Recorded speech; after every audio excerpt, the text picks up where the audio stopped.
Hi guys, I hope you are doing well.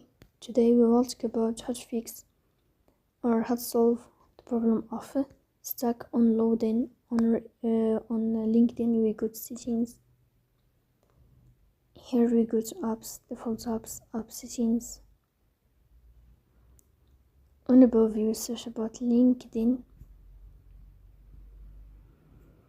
Here we go to first stop and we click OK.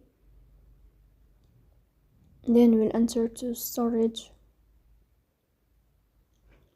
Here we go to clear cache.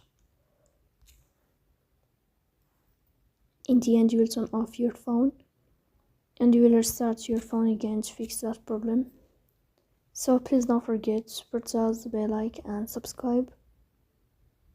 See you next time in another video, and thank you for your watching and your attention.